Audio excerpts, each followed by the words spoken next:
যেসব মহিলাদের বাচ্চা হতো না, আমার মা তাদের জন্য ওষুধ তৈরি করত। কিন্তু সেই ঘরে আমার মা কাউকেই নিয়ে যেত না।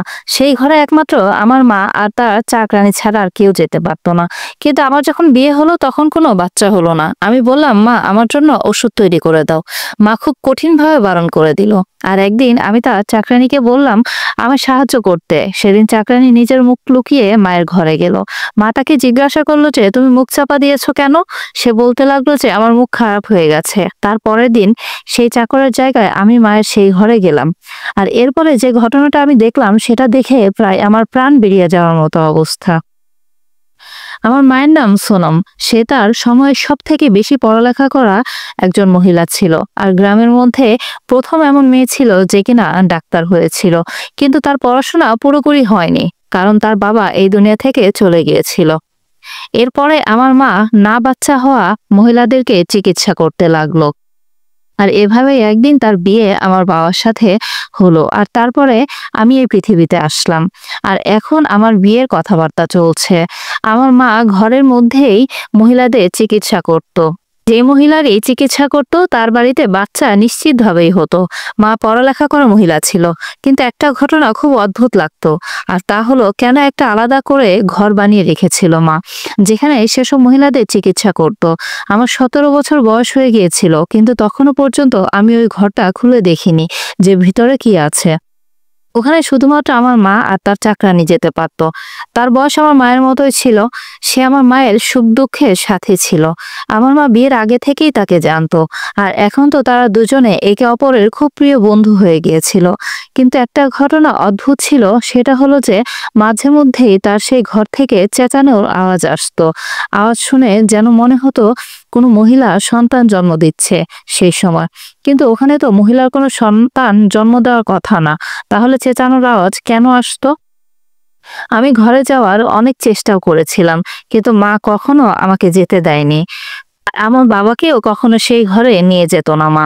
আমার বাবার মুখ তো আমার মা টাকা দিয়ে বন্ধ করে রেখেছিল, কেননা আমাদের ঘরে অনেক টাকা আসতো।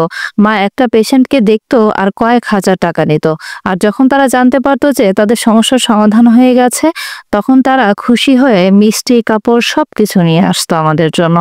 ঘরে তো প্রতি সপ্তাহে এরকম জিনিসপত্র আসতে থাকতো। মিষ্টি খেয়ে খেয়ে আমার ওজন একদম বেড়ে গিয়েছিল। বাবা বলতো যে এত ওজন বেড়ে গেলে আমার মেয়েটাকে বিয়ে দিব কিভাবে? এত ভারী শরীর হয়ে গেছে, ওকে তো কেউ বিয়েই করবে না। আমারও খুব বিয়ের ইচ্ছা ছিল। বাবা কথাটা মজা করে বলেছিল। আমি বলতাম যে এটা তো ভালো, আমার বিয়ে করিয়ে দাও তাহলে। হ্যাঁ, আমাকে বিয়ে দিয়ে দাও। ব্যাস, আমার মাথাটা সঙ্গে সঙ্গে বিয়ের দিকে ঘুরে গিয়েছিল। মা একটা ভালো সম্বন্ধ দেখে আমাকে বিয়ে দিয়ে দিল। আমার বর ভালোই ছিল, কিন্তু আমার মা বাবাকে নিয়ে খুব বেশি মজা করত। খুব ভালো জীবন কাটছিল। কখনো কখনো বাবার বাড়ি আসতাম, তখন বাড়ির সবার সাথে দেখা সাক্ষাৎ হয়ে যেত। আর মায়ের যে চাকর, সে সারা জীবন মায়ের সাথে কাটিয়ে দিল। নিজের 4টা মেয়ের বিয়েও সে এই চাকরির পয়সাতেই দিয়েছিল, আর নিজের বাড়িও বানিয়ে নিয়েছিল। কিন্তু আমি জানি না যে তারা কি এমন চিকিৎসা করত। আমার মা একটা বড় মেশিন কিনে এনেছিল, অনেক দামি মনে হচ্ছিল। এটা মায়ের ঘরের বাইরে পড়েছিল, কেননা ওটাকে ভেতরে নিয়ে যাওয়ার জন্য লোকের প্রয়োজন ছিল। আমি মাকে জিজ্ঞাসা করলাম যে এটা কি। মা বলেছিল যে এটা মেডিকেলের ডাক্তারদের একটা বড় মেশিন। আমি জিজ্ঞাসা করলাম যে তুমি এই মেশিন দিয়ে কি করবে মা? তুমি তো চিকিৎসা করা, অপারেশন করা এসব করো না, তাই না? কিন্তু মা বলল এই মেশিনটা আমার ভীষণ দরকার, আর আমাদের কাজটাও আরো দ্বিগুণ হারে ভালোভাবে হতে পারবে এই মেশিনের জন্য। আমি বললাম যে তুমি এত পয়সা রোজগার করে কি করবে? অনেক তো করলে মা, এবার তুমি একটু আরাম করো। মা বলতে লাগলো, পয়সা ছাড়া জীবনে কি হয়? পয়সা তো এমন একটা জিনিস যেটা প্রতিদিন প্রয়োজন হয়।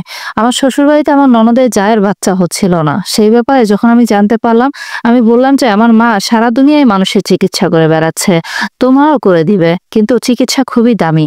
যে চিকিৎসায় অনেক খরচ হয়। আমাদের থেকে তো পয়সা নিও না, তাই না? আমরা তো তোমাদের আর শ্বশুরবাড়ির আত্মীয় স্বজন হই। আমরা তো তোমাদের সম্পর্কে কেউ হই, তাই না? যখন কিনা সে আমাদের কেউ ছিল না, সে তো ছিল দূর সম্পর্কের, আমার ননদের যা ছিল। কিন্তু আমার শাশুড়ি বলেছিল যে তোমার মাকে বলো যে এর চিকিৎসা ফ্রিতে করে দিতে, কেননা আমি এর শ্বশুরবাড়ির ব্যাপার তো। আর এখন ব্যাপারটা আমার শ্বশুরবাড়িরই হয়ে গিয়েছিল, কারণ এই প্রথমবার আমার শাশুড়ি আমাকে কোনো কথা বলেছিল বা আমাকে কোনো কাজ করতে বলেছিল। আমি যখন মাকে বললাম, তখন মা বলল যে তুমি কি পাগল হয়ে গেছো? জানো কত পয়সা লাগে এই চিকিৎসার জন্য? আমি মাকে বললাম যে কোনো ব্যাপারে পয়সা লাগে, শুধুমাত্র ওষুধ দিতে হয় তো চুপ করে দিয়ে দাও, এটা তো আমার মান সম্মানের কথা তাই না? এখানে মা অদ্ভুত একটা কথা বলল যে তোমার মান সম্মান যে কোনো সময় চলে যেতে পারে, আমার ওষুধ দিয়ে কাজ হতেও পারে নাও হতে পারে, তখন তো তোমার খারাপ অবস্থা হবে তাই না? তখন আমি বললাম যে মা, তুমি এই পর্যন্ত যা যা চিকিৎসা করেছো তারা প্রত্যেকেই তো লাভ পেয়েছে, তাহলে আমার শ্বশুরবাড়ির আত্মীয়রা কেন লাভ পাবে না? আমি অনেক কষ্ট করে মাকে রাজি করালাম। আমার বাবাও বলল যে মেয়ে শ্বশুরবাড়ির ব্যাপার। আমার মা আমাকে অনেক বকলো আর এটাও বলল আর কখনো আমার সাথে এই ব্যাপারে কথা বলতে যেও না। যদি তুমি নিজের পেশেন্ট নিয়ে আমার কাছে চিকিৎসার জন্য আসতে থাকো তাহলে কিন্তু আমি চিকিৎসা করা বন্ধ করে দিব। তারপরে বাবা বলে আমার মাকে রাজি করালো চিকিৎসার জন্য। আমি বাবাকে বললাম মা তো আমার কোনো পরোয়াই করে না। বাবা বলল যে রাত দিন লোকে চিকিৎসা করে করে তোর মা পাগল হয়ে গেছে, সবসময় ওই ঘরেই ঢুকে থাকে। আমি জিজ্ঞাসা করলাম যে তুমি কি কখনো ওই ঘরে গেছো? বাবা তখন বলতে লাগলো যখন ওই ঘরটা তৈরি হচ্ছিল তখন আমি গিয়েছিলাম, তারপর থেকে আর যাইনি। কিছুই নেই ওই ঘরে, শুধুমাত্র এই ডাক্তারের জিনিসপত্রই আছে ওইখানে।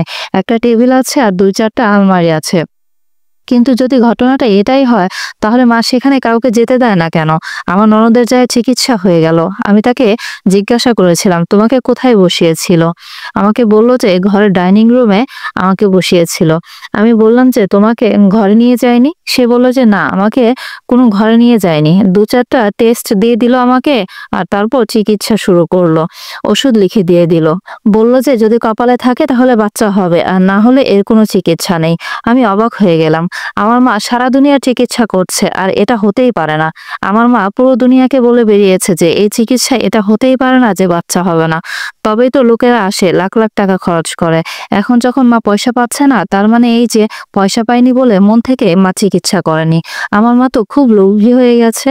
তারপরে আমি ভাবলাম যে দেখা যাক, হতে পারে যে বাচ্চা হয়ে যাবে, হতেই পারে। আমার মা ননদের যায় চিকিৎসা করলো কিন্তু তার কোনো লাভই হলো না।